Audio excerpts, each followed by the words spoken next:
All right, everybody, welcome back to another episode of Another Bourbon Show.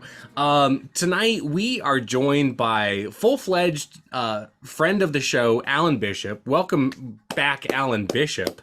And today, he brought Jolee with him. And I'm so excited to see you, Jolee, because, like, you were on a video conference that I was on, and you two just made for such a great pair. So, Jolee, thanks for joining us today, too. You get some applause, too.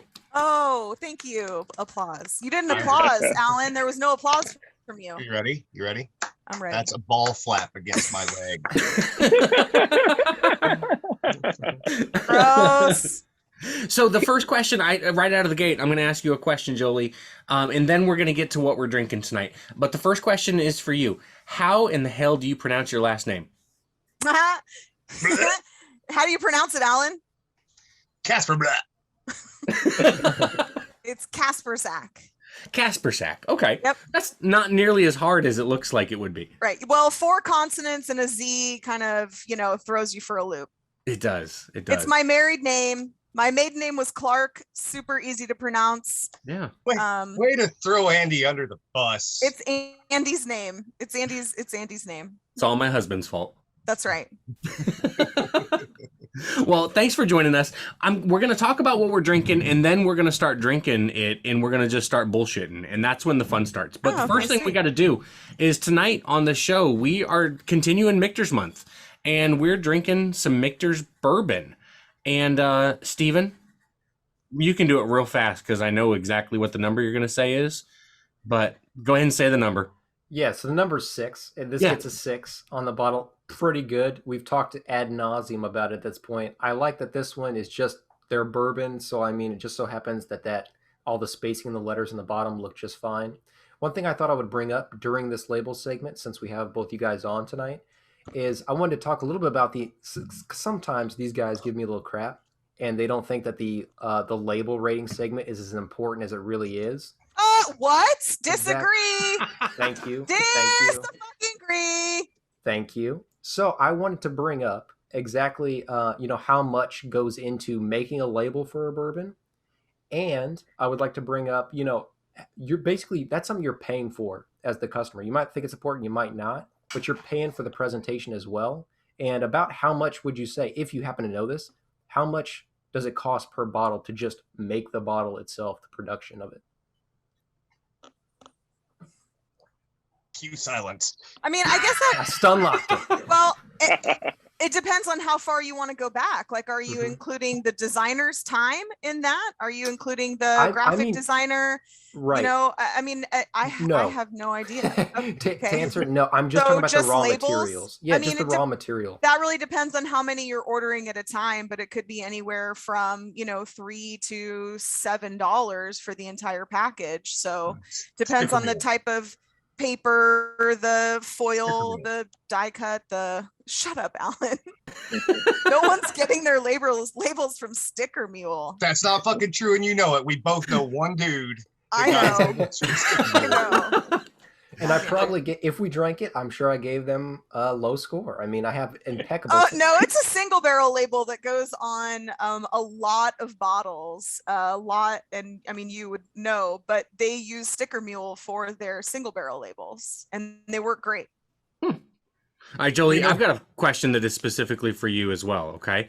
So when Steven gives his label ratings, it's a scale of 1 to 10, 10 being perfection. Midwinter Night's Dram received a 10.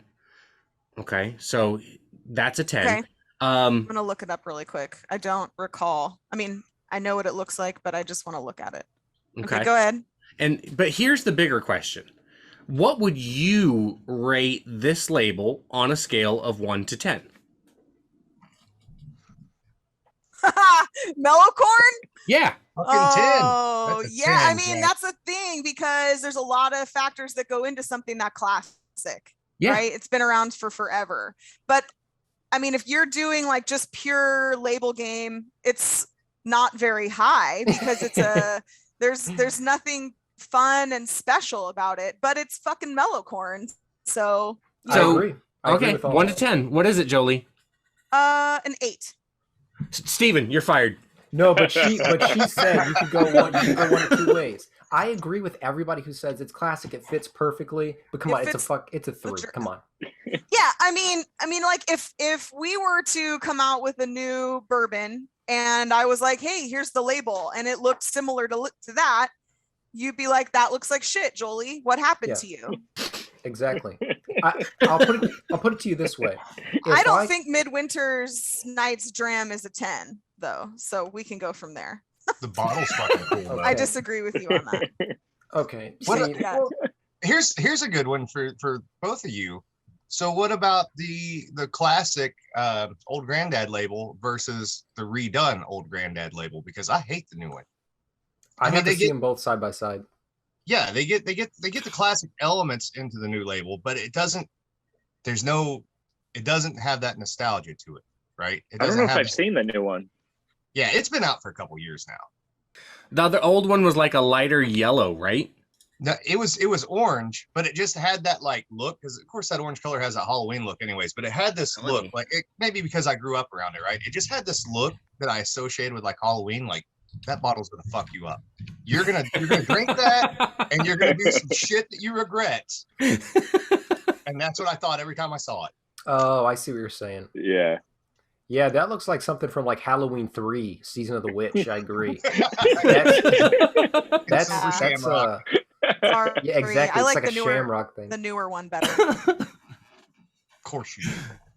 So inviting you guys on the show, I love the way it happened, by the way, Alan.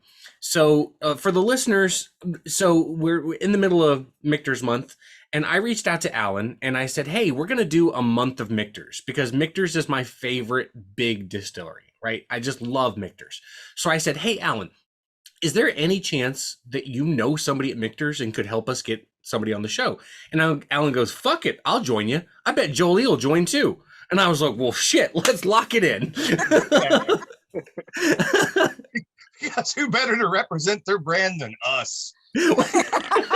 Well, it sure as shit isn't Michters. them. This is in their absence, because so far I think we're still pending a response from a Michter's rep about joining us. We are. So, yeah. I mean, this is honestly, this is a warning shot, Michters. Like, if you don't come on here, we'll have them back. Okay? This is who represents your bourbon, Michters, if you don't come on yourself. This is the shot across the bow, right? Right? I should point out that all opinions expressed herein from the Alan Bishop belong distinctly to the Alan Bishop and are not associated with any group with which I work for or with or volunteer for. Moving on. But note Steve will cut that out. Yeah, I can cut that out. But also note that he waited until after he did the ball slapping against my leg bit to say that. See, I'm fine with that because that just involves my balls in my leg and Jolee, and she's not going to get mad about that. So she's going to be grossed out, but she won't be pissed. For real. Oh, man. Yeah, I just loved that response, Alan, because like that told me that, first of all, you really enjoyed yourself the last time you were on, which is probably the single most important thing to like me. And I know it's the same way for Steven and Ryan too. And it also showed me that you fucking get it, right? Like that's our point, is to drink and have fun. And if we've got a smart person in the room, that makes it even better. But if we don't, then we'll make do. Exactly. We'll make do, because well, you guys do a great job of making sure that you get all the relevant stuff in there, but you can still have fun. And I think I said it last time I was on here, and I've said it a million times elsewhere. We're not curing fucking cancer. We're making alcohol. It's an adult industry for adults. Yep. One of the best reviews we ever had was Ryan, was it your friend that said about how like our podcast like gets the point of spirits, right? Like the old origin of the term spirit, meaning life. Mm-hmm. Was it Steven's friend or Ryan's friend? I think it was Steven's. Steven? That's way too smart for my friends. But I just thought that was really cool. Like that's probably my favorite review ever, just because like exactly that's our point. We want to enjoy life and get stupid drunk. My favorite offended reviews that I think I've ever heard in my life of any podcast that I've been on is people talking about distillers talk. Mm-hmm. And they'll say things like, oh, I can't listen to it in the car while I'm driving my kid to school because he cusses all the time. Well, you're okay with exposing your kid to the fucking alcohol industry, Right? but you're not okay with a little bit of cursing, huh? So you're okay if the kid goes to school and tells the teacher exactly how Jim Beam's fucking made, but God forbid he hears one of those dirty words. Yeah. Jesus. You know, we're starting to get enough listeners where there might actually be a few people that complain about Alan's Suck a appearance this tailpipe. time. Suck a tailpipe. We had a salesman one time named Sean, whitest woman I've ever known in my life. Also one of mine and Jolie's best friends, and he knows that I call him that, so it's fine. But as Sean once famously said, I'm turning over a new leaf. So I've actually drank nothing. This is what I'm like sober. I drank to keep me from becoming this way. Well, having said that, what do you say we drink some Michter's bourbon? Sounds good. And we'll talk about what we think of it. How about that? Yep. Cheers. Cheers. I would say it's a very standard smell. It is. Like it's exactly what you think would be. Sometimes we talk about, oh, I smell like this in particular or that in particular, but tonight, I mean, Ryan's standard response would nail it. Vanilla Little caramel. little vanilla. Caramel. Little ethanol. yeah, just Well, feel free to little- copy and paste, Ryan. little diacetyl on there, little of that buttered Yeah. popcorn, but it's not like Barton's like in your face buttered popcorn sort of thing. It's not Maker's 46 buttered popcorn either. No. It's you know what? Almost like, Right off like a little cinnamon on popcorn, you know what I mean? Just sprinkle a little cinnamon right on top of it and a little butter on top of it. And that's really what I'm pulling off the nose there. I've never put cinnamon on popcorn. I'm under 200 pounds, but I do get it. Well, congratulations for not being fat. Thank you. It's fantastic. Wow. Of course you get cinnamon off of it, fat ass. It reminds me of a donut. Do you also smell Crisco? Only when I bleed. I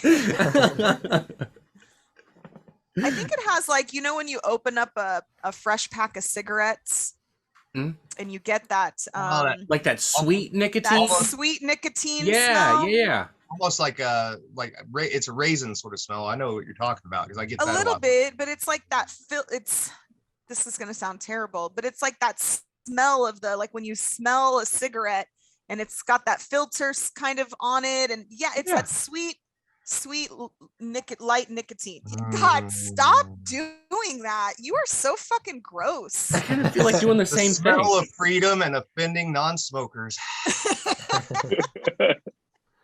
I think, Jolie, that was like, you nailed it on that one.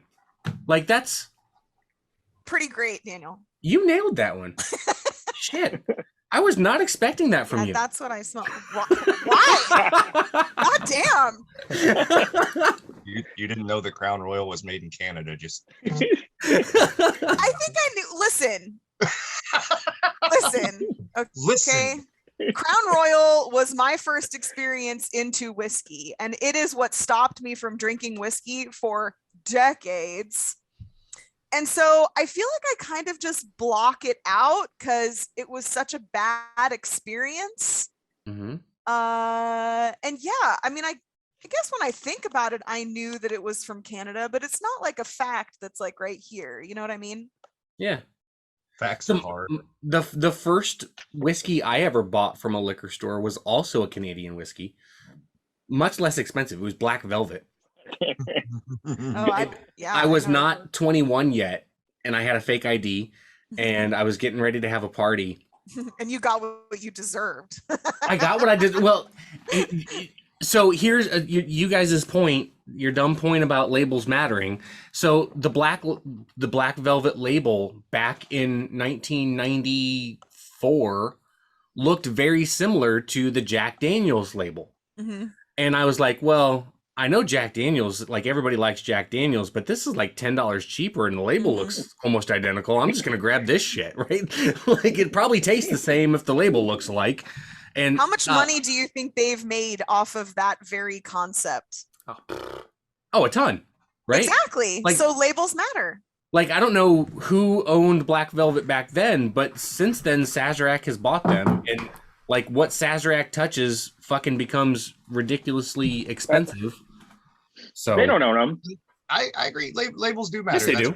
That's why I hired you, Jolie. They do matter. Fuck you. Who owns Black Velvet then? God. I do. No.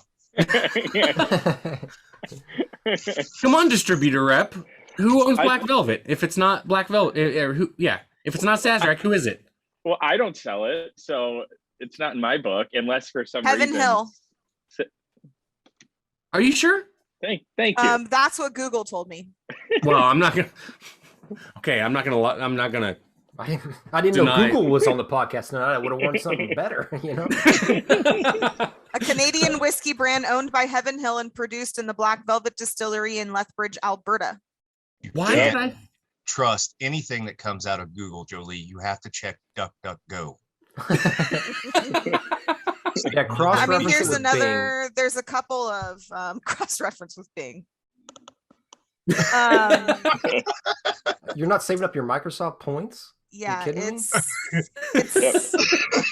heavenhill.com. It's on heavenhill.com. But look, it looks like they just acquired it in August of 2019. From well, I haven't gotten that far yet. Okay. It wasn't from you want to know how that conversation happened? That conversation happened like this. So we own Christian Brothers, right? I'm thinking we should really diversify our dirt stocks and Hey, Ryan, for you though, I was talking to a liquor store owner earlier today, and I mean, imagine that. And he was telling me that down here right now. Did you talk to your own son today? I'm just curious. Sadly, I did. Okay, just wanted to check. He was a little asshole today too, which is why I went to the liquor store. But he was telling me that down here right now, it is all broken up. It's all fucking weird. So 1792 is now handled by Southern. Yeah. But Thomas More is handled by Breakthrough. And the entire rest of like the Buffalo Trace and Sazerac line is handled by Kerner. And I was like, that is like that's Alan, that's fucking weird, right?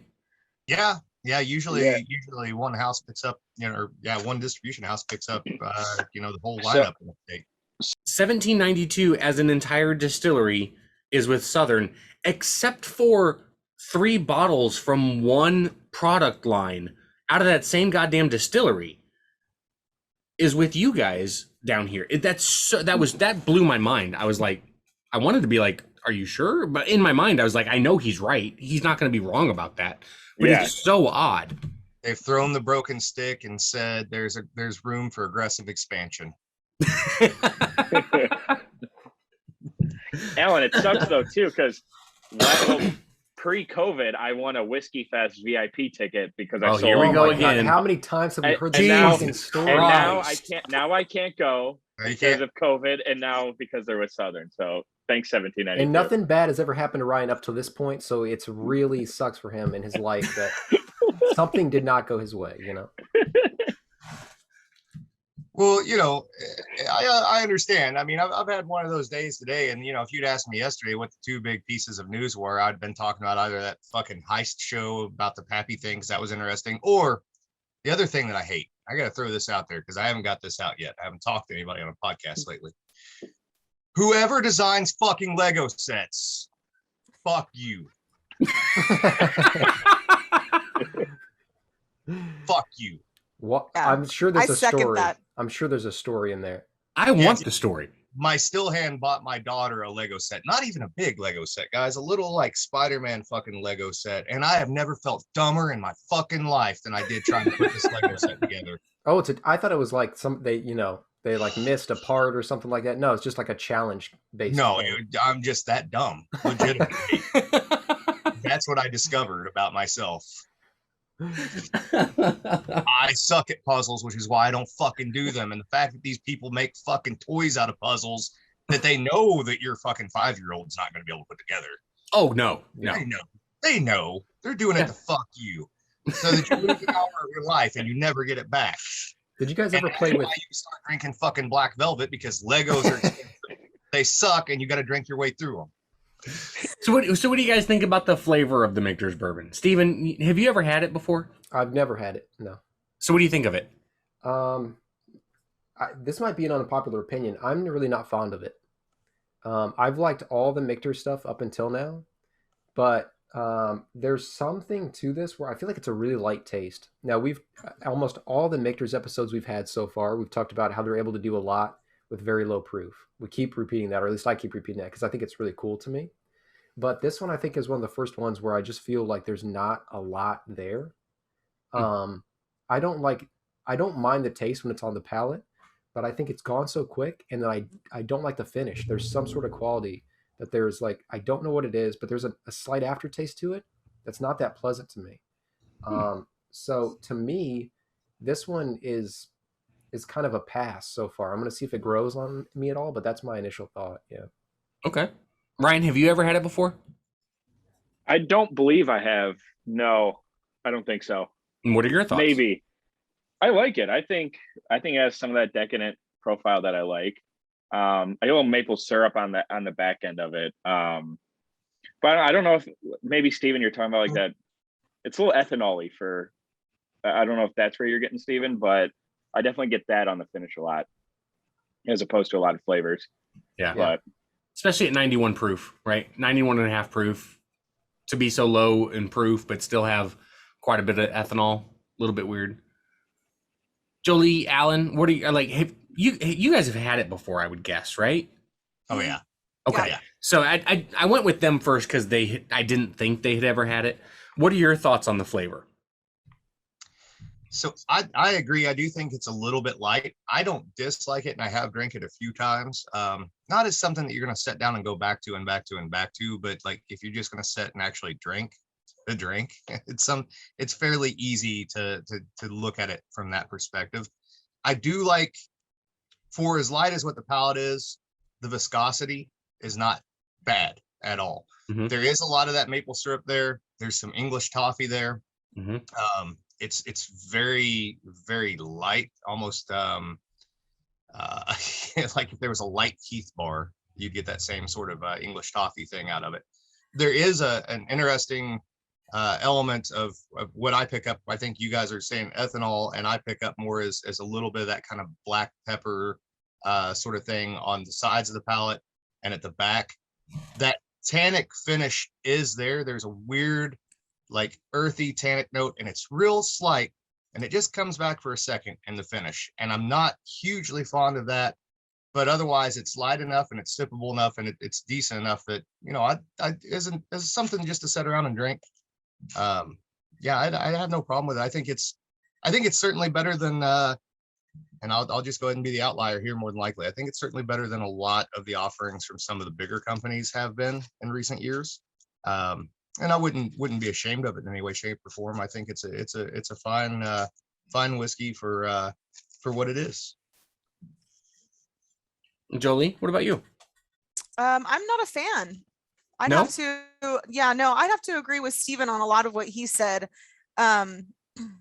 There's no finish, and that's a big deal for me. I agree on the mouthfeel, but I don't know. It's a little bland. It's a little light. It's definitely not as full bodied as I'd like it to be. And that back end taste, like, this is going to sound weird, but you know, when you bite on a pencil, like when you chew a pencil, that's kind of that weird, like wood lead taste. That's what I get on the back end. I've been sitting here like, what is that taste? Mm-hmm. But I don't know. It's got a weird, I know, just go ahead. Say what you got to say. What are you going to say? How does that back end taste? Yeah. So, like a pencil.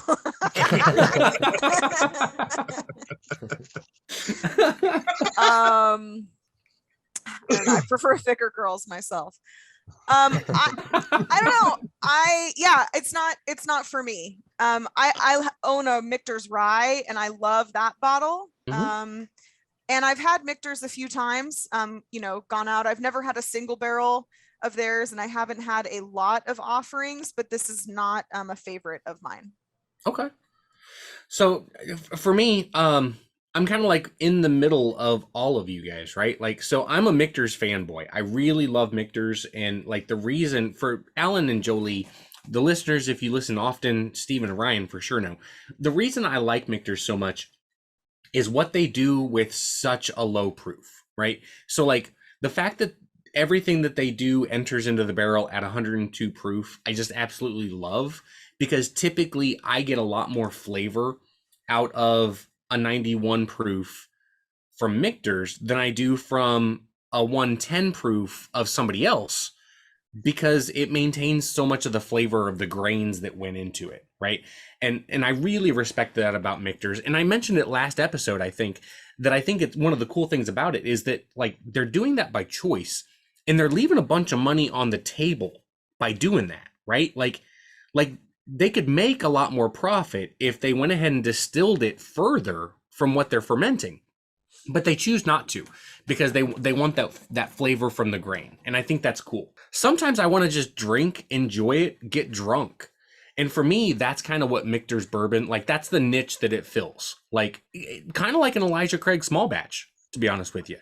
I agree with that completely, 100%. It's the same way. Like I look at Sazerac rye. I love Sazerac rye, but it's because I don't have to think about it too awful hard. Right. Yeah. So, and that's the last thing I want to do when I come home. If I want to drink, to actually get a little buzz going, as opposed to drink to enjoy. And I'm not saying go and enjoy without moderation, whatever. But if I'm going to just drink to drink, I'm not going to drop $100 on a bottle, right, of something I'm going to sit and dissect. And on a Wednesday night after distilling all day or blending barrels or whatever, that's the last thing I want to do is sit down and dissect a whiskey. Right. Yep. That's Saturday night stuff, or, fuck it, I'm not going to work on Monday shit. So hanging out with friends and you're talking like you're hanging out with friends to drink whiskey, not you're drinking whiskey because you're hanging out with friends, but like we're hanging out to drink, and we're going to talk about the specialness of whatever. No, this is not that. This is let's just drink. Let's just have fun. I don't want to think.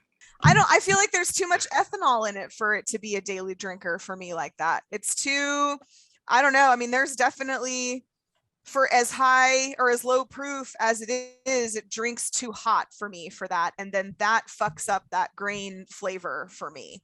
So I get what you're saying about the grain, because I do agree with the lower proof and the grain notes, those two working well together. But, I think you can still achieve that grain flavor at a higher proof and not have it be as hot, all the way through. So like you think it should have been aged a little bit longer to like pull some of that? Maybe. I mean, I don't know how old. I doubt they're putting age statements on their bottles. Right. They're not, but I think they labeled it as a straight, so we know it's 2 years, but I don't know if that's 2 years and 3 months or... Yeah, it tastes a little older than 2 years, but who knows? I just think if you had this blind, like I know that if I had this blind and I didn't have those like sort of interesting stats to like, think about, or just like think about Michter's as a whole, if I separate it from that entirely, I would totally pay on this, like blind, just on along a bunch of other whiskeys. Probably, way more like low shelf budget bottles I would probably put above this, to be honest, just because to me it just doesn't, I'm not saying it's bad at all, I'm not saying I wouldn't get it again, I'm just saying like to me it just doesn't match up with the typical flavor profiles that I look for. Well, let's saying put it back in the tank and add peach fucking flavoring to it. So you're picking a blind? What's that? I mean, you can't really do a blind with this one because it looks like motor oil, so you know exactly what that is. Well, I can tell you though. I can tell you that right now I'd take the Mellow Corn just because I know the two tastes. Well, that doesn't hurt my feelings. You know how much I love this shit. Yeah, and I mean I love Mellow Corn too. All three of us like Mellow Corn a lot, or probably all five of us on this call like Mellow Corn a lot. But I just think that there's a lot. I think it would surprise you how much I would take over this Michter's bourbon just on its own. It's just the taste alone. That doesn't hurt my feelings. Just because I love something doesn't mean you need to love it. That's why there's so many awesome bourbons and whiskeys out there, for exactly that reason. I agree, and so that's why I'm going. That's why I'm saying all the stuff I am. But I also know I am putting my nick out there, just like I did with the Mellow Corn label rating. And that was dumb. Well, not that dumb as it turns out. Looking smarter by the day. I mean, all kinds of people like me, except for Jolee. I get it. Yeah. Baffles me. Fucking baffles me. Man, I wish we had the Michter's rep on tonight. Right? I'm pretty sure he'd even be like, fuck these guys. Yeah, you're definitely not getting him on now. So the person I've been talking to try to get somebody on the show from Michter's is like the national retail manager for all of Michter's. And like, he's like, yeah, I sent it out to some people. I'll follow up. And I'm like, what kind of fucking national retail manager are you that you have to follow up? You should have sent an email, and I should have gotten like 7 people that night saying, yes, we're supposed to be on your show. He's nicely all 7 of you bitches, join us. He's nicely telling you to fuck off. He's never going to email you again. That's what it is. He's probably doing a little moonlighting on that black velvet thing right now. I'm just going to send him a gentle reminder that the only person who's dissed us died. So, like, Yeah. We invited Dustin Diamond on the show, and he didn't respond to us. And like died. 3 weeks later, he was dead. So I'm just gonna send him that little reminder. And oh my god, didn't he do porn? Well, technically yes, but he says Hold now. on. He doesn't say it now. He you either said do it. porn, was any part of a body spit on? You're that's either where the line in is a at. porn. Listen, let me. Dan can I sent explain? some kind of porn. I sent him a picture of my taint. But he put out a porn movie. Can I explain? Can I explain the Dustin Diamond porn? Yeah. saga real quick? I'm Yes. very curious. Okay, because I don't. I looked into this. Okay, so I did some research. We're looking. Have to you for seen guidance. Dustin Diamond's balls? Well, No, so that's the no. thing. So he claims now. So he says that it was a stunt Said. cock. Because he's Dead, dead. yeah. Right. He Fucking stunt dick. Yes. he says he said it was a stunt cock, and so I that's don't. not- But what's funny is he only started saying that, as far as I can tell from interviews, he only started claiming that right around the time they started talking about the Saved by the Bell reunion. So it seems like maybe it's up to your interpretation. It's kind of like one of those brilliant, like, when a movie ends, and you're just like, I don't know what it meant, It's like, do you think that Dustin was actually in it, and that was really him? Or do you think that, and do you think that he was just trying to like save himself and get on the show because they Was didn't it want to like? embarrassing? Like, was I it? think he was grasping at straws, and he was like, "Oh, it wasn't really me. I hired a guy because he says a friend I mean, it of doesn't his- matter if whether people they presumed it was you. So that was your. I think he's trying to both have his cake and eat it too. He's like, I got a Was. sex tape. Thank you. Yeah, I know. Sounds like I he get it. was He's trying to dead. eat He's his cake. dead. Verbal tense matters here. He ain't okay? eating shit now.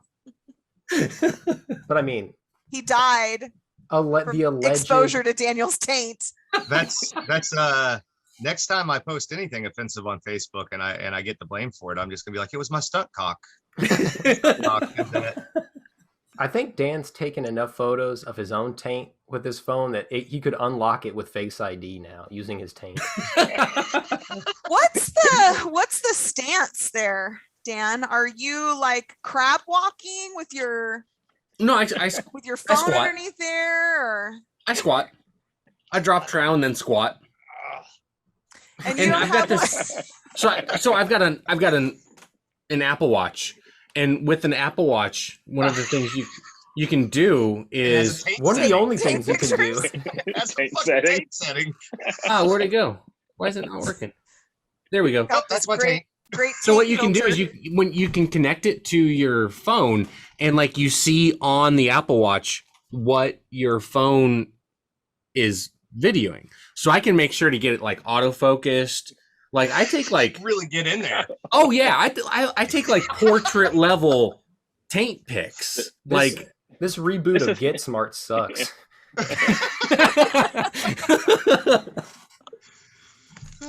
So let me get this straight. I just want to make sure I have a clear picture of what's happening. Yeah. Your pants are around your ankles. Yeah. You're squatted down. Where are you when this is happening? Like a bedroom, a bathroom? No, here in my basement. I grab a hold of the armrest of the couch. You know, wherever it kind of hits me. Right, whenever you're like, I'm in the kitchen. Alan, you don't understand. I've got lighting set up, right? Like it's I've got one of those umbrellas. You got a fucking makeup kit and shit down there. Just I have some blush. Unique stuff. So then you got your phone and you're up here looking at your watch while holding your phone like down here. No, so you grab a hold of the armrest of the couch with this hand. So you got to hold on to something. Yeah. But how does that work? You need a third hand because you got to lift. Yeah, how are you holding your? Yeah. No. So that's the reason you grab the armrest of the couch with your left hand, so that I can the watch is so that I that. can see what my phone is looking at and get that in focus. And then with my right hand, then I cup the nuts. And where's the phone? Like cradled in the bottom of your pants? No, on the floor? Laying on the floor. It's not like, why is it so hard for you guys to understand this? Like, it's not that complex. I would just think that your pants would get in the way. Hey, Jolee, just come on over. I'll show you, guys. Okay? I got this. Hold on. We'll give it a try. I would hashtag this show for sure. Dustin Diamond, Corn, and Taint, and you're gonna get a lot of attention. Yeah, strange attention, really. And crucially to Michter's brand, also Michter's month will be attached to that in the word cloud. Yes. So yes, just hop in where you can. Hashtag musty. Oh man! How do you do that with two hands? So I do actually have I've got a couple questions for 3 of them are all for you, Alan, and these are all 3 from listeners. Okay. Oh shit. All right. Okay. First one, I'm saving the best one for last. The first one's from a 7-year-old, and it's just, why do you swear so much? And my daddy's trying to listen to the podcast. All right, so the first one, and this one, I don't even like this question, but I was asked to ask it to you, so I'm going to. How long does it take for a cork to be dried by the bourbon? And I responded immediately and said, if your cork is touching the bourbon, you're wrong to begin with. Mm-hmm. And second of all, as far as I know, it all depends on the cork. But I wanted to ask you, is there... Yeah, I don't really know that there's a timeline. A lot of it has to do with, and of course you don't want the bourbon touching the cork. That's a wine thing. That doesn't really, you don't want that with bourbon at all. But a lot of it is going to rely on the atmosphere as much as anything else, whatever the humidity is around your house or wherever you're storing it at.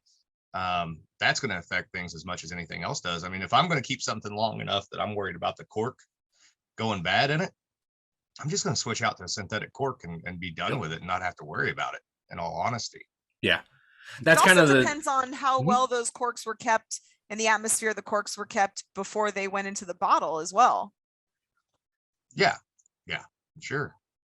Those are great points. And matter of fact, the conversation that question led to within TikTok was, is the Maker's Mark, like, what's up with the Maker's Mark? And I said, well, it's a synthetic cork. I said, and that's actually, as far as, like, if you're a bourbon drinker, that's better for you. Be glad that they use a synthetic cork instead of a natural cork. It doesn't disflavor and holds better, et cetera, et cetera. Yeah, so, from an aesthetic principle, I'm a fan of a natural cork. But again, if you're going to keep it very long, I would switch to a synthetic cork. For a functional level, give me a goddamn screw top.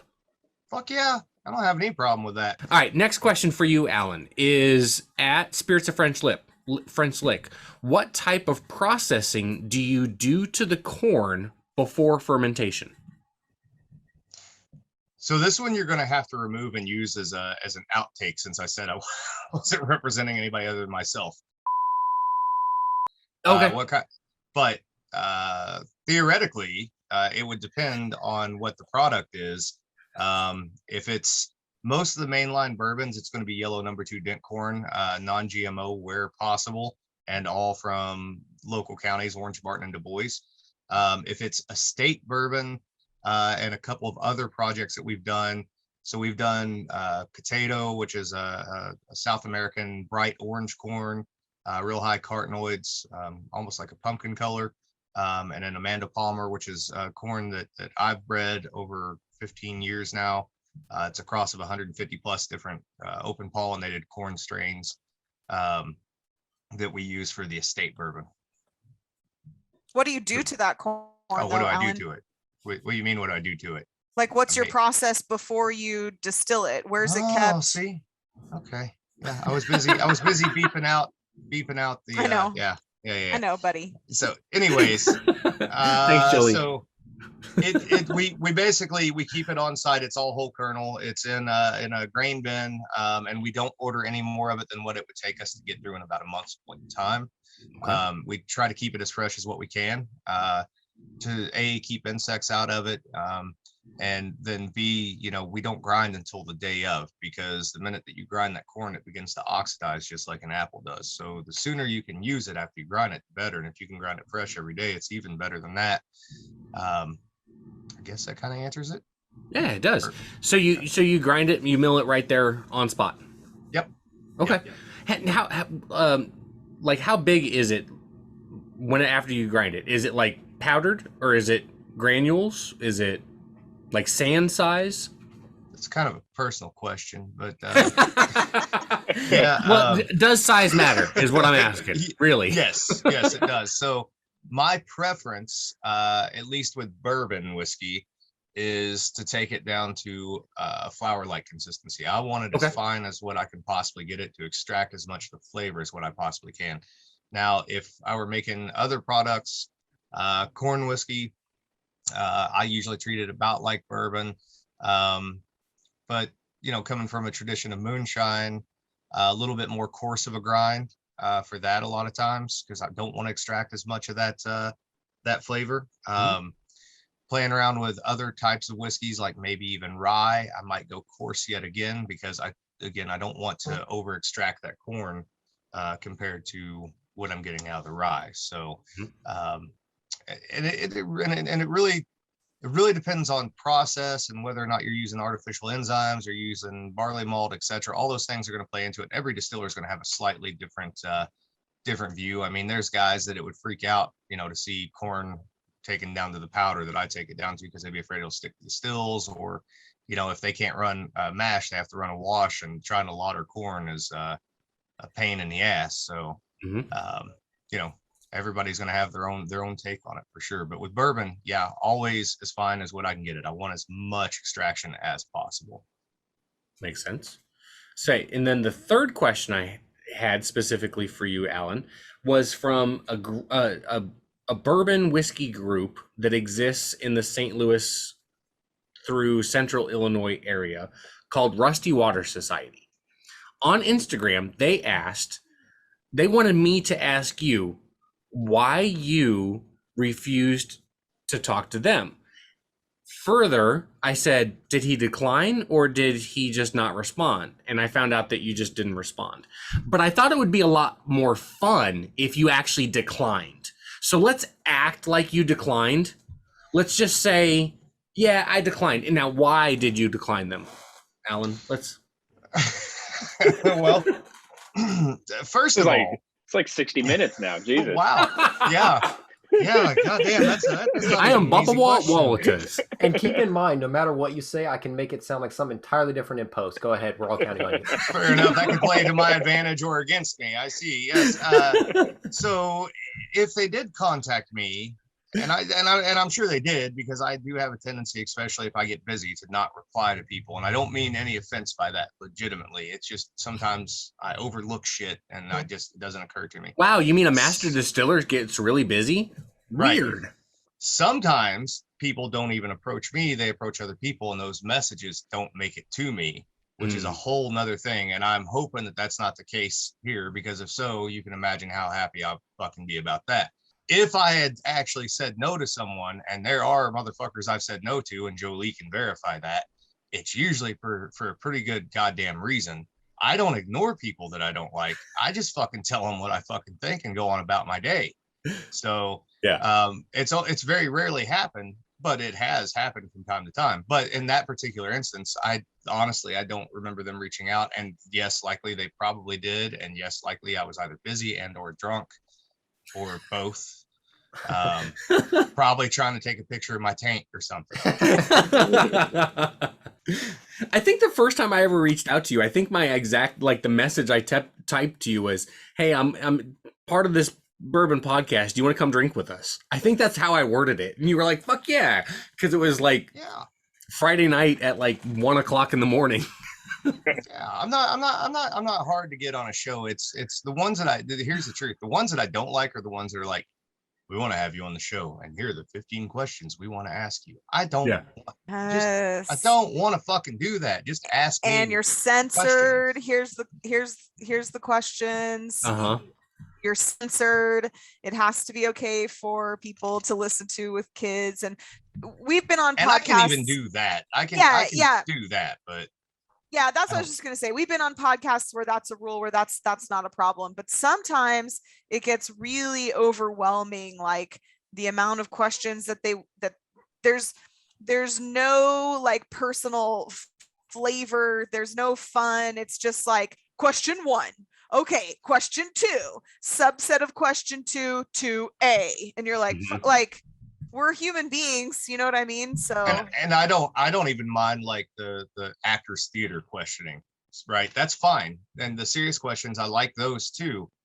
Just I don't want to know what you're going to ask me before you have me on the show, right? It's gotta be a balance. Because then I have too much time to think about it. And if I go back and hear any part of that interview, I'm like, God damn, you're full of shit. You're just absolutely fucking just tooting your own horn at this fucking point. You know, I think obviously you guys got a lot of notes from us before this show. But I think that there was one. Here's some bottles, a time slot, and you click the fucking thing. The one regret that we had, Alan, the three of us, we talked after the first time we had you on, and we were like, man, it's a shame that we mostly talked about bourbon. Is like, well, honest to God. That was like what we said. We were like, you know, it was really the most bourbon centric of all of our episodes, just because, you know, we knew each other a little less well, you know what I mean? And so it was a little more formal than we normally have. But it's just it's sort of all the stuff you want to initially ask somebody when you have a master distiller on for the first time. And then, you know, from there, it's like you actually get into the good shit, quote unquote, you know? Yeah. Right. Like pictures. Like tape pictures. Absolutely. Exactly. Well, you know, the best shows are where you can do exactly what you did tonight, where you can taste through something, you can be serious about the tasting notes, and you can make the taint joke, or, you know, spend 20 minutes talking about taints. Yeah, I mean, Jolee and I have certainly made our fair share of dick jokes on podcasts, you know, and that's fine. We can go from dick joke to here's the history of distillation to here's another dick joke to here's what they were doing in 1852 in Central Kentucky to, you know, to making fun of fucking my grandpa gave me this recipe and he bought sugar from Walmart. And then when he was afraid that he was going to get busted, he buried a still in the backyard and he never would tell us where it was, but we got a metal detector for Christmas from the Walmarts, same one he bought sugar at. And we went around and we finally got a beeping noise. And when I dug it up, noise. Not only was it my grandpa's pot still, but it said right on the side of it, made by Marvin Popcorn fucking Sutton. Yep. Okay. All right, so why don't we go ahead and we'll rate this bottle. We're rating on the combination of the nose, the palate, and the finish.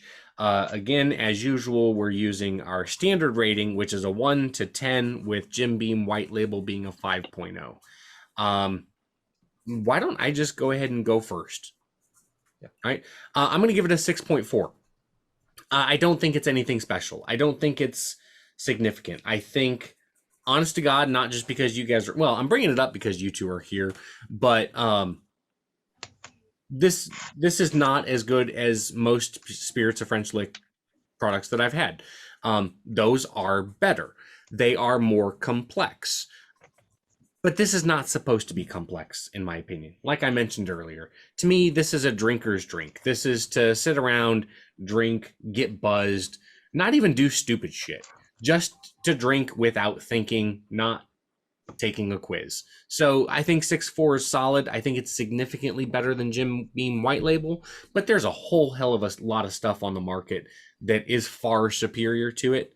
But Michter's is my drink of choice, or my distillery of choice. So I'm going with the 6.4. Steven, why don't you go next? Okay, I'm going to go, and I just want to be clear that I don't hate this, and I'm not doing this to be like hot takes guy, but I'm going to give it a 4.8. It pains me to do it, but as much as I like Michter's as well, I've been giving them consistently high ratings throughout this month, but this one is, I just have to be honest that I would prefer Jim Beam White Label to this just by a little bit. Now, confusingly, I think that I would more likely buy this than Jim Beam White Label just because I like the distillery a little bit more. And I just think it's a more interesting bottle. But again, devoid of that, just tasting them blind, I think I would take Jim Beam White Label pretty much every time just because the flavor profile is just a little bit better to me. I like that peanutty like taste. So I just prefer that to this. And you talk about being readily available. I mean, nothing tops Jim Beam White Label in terms of availability. So, sure. And it's also, a drinker's drink. You drink it with some friends, that kind of thing. So there's similar feels. So I feel like it's not like apples and oranges comparison either. I think they're worthy comparisons. And I just think that I'm not going to fault it for not being as complex as, something that we would give an 8 to or something like that. I just think that even for what it is, I just have some preferences like Jim Beam White Label slightly above it. So that's why I'm giving it a 4.8. Fair enough. Ryan? Yeah, I definitely had it more on a pedestal, just from what we've had before. It's an okay bourbon. It's not my favorite. Alan said you kind of get that pepperiness at the end. It's real ethanol and there's a lot of pepper. It's just not really my thing. I mean, you get those caramel and vanilla notes too, but it's just kind of a one-trick pony. I just taste ethanol at the end of the day. I don't really get anything more than that. I mean, there's some things, but I'm going to give it a 6.2. I think it's definitely better than Jim Beam. It's not the best bourbon we've ever had. And I don't know. I was just hoping for more. All right. Fair enough. Let's go with Jolee. Let's have you go next. So if your Jim Beam is your 5.0 mark, then I'll give it a 5.0 because I don't like Jim Beam White Label and I don't like this. All right. I mean, it's just Jim Beam's just a mouthful of charcoal for me, and this is a lot of ethanol, like Ryan said, one trick pony, and I understand wanting to sit down and drink something and not have to think about it, but I feel like in that $45 to $50 range, there are way better bourbons that you don't get that off of for that same price. So we'll give it the same rating that you're giving Jim Beam because I don't care for Jim Beam either. Okay, fair enough. So a 5.0. And Alan, let's hear what the wise man has to say. Oh my God! Wow, it's fucking deep in here, Bishop. It's a solid 6.129er for me. Wow, 6.129. Wow. We have never had a 100th nor a 1,000th level decimal on the show. This is a first. Congratulations. We go to the 10th regularly, but never the 100th or the 1,000th. So I'm not a big fan of White Label. I never have been. I respect it and I understand it. I probably had too much of it around when I was younger. That's probably part of the problem, but that foxiness that comes from it in particular, I'm not a big fan of. So it doesn't necessarily take a ton to beat out White Label for me. And I agree with you guys. I think that just the drinkability is not getting too complex, not getting too far into it. And yeah, there is a little heat there, that pepperiness, right? But I even like that in something that's a little bit light because it's kind of a braking system. It kind of reminds you that you're drinking something and, hey, dumbass, maybe you do have to work tomorrow. Maybe you should slow down a little bit, and put the brakes on. So yeah, I mean, it's something that I would buy, that I have bought before, and I don't put a whole lot of thought or effort into it. And sometimes that's nice. I mean, we all like big, dumb fucking action movies too, it's just the nature of the beast. So, I really like what you said there about, the heat kind of reminds you that you're drinking. Like that's one of the big reasons why I actually prefer to not drink light beer, because like your belly gets full when you drink a not light beer, and your belly getting full reminds you, wait, I should stop drinking because my belly feels full. Whereas if you drink light beer nonstop, your belly never feels full, so you just keep fucking drinking. Keep going. Right? Yeah. Right. I'm going to go momentarily because I'm actually pretty sure I've got a tick on my balls. So, like, interesting. There's something weird going on down there. So I'm going to check that out. If you got an Apple Watch, I know a way you can check. It's the first thing I thought when I noticed momentarily. I was like, oh man, if I had that fucking Apple Watch.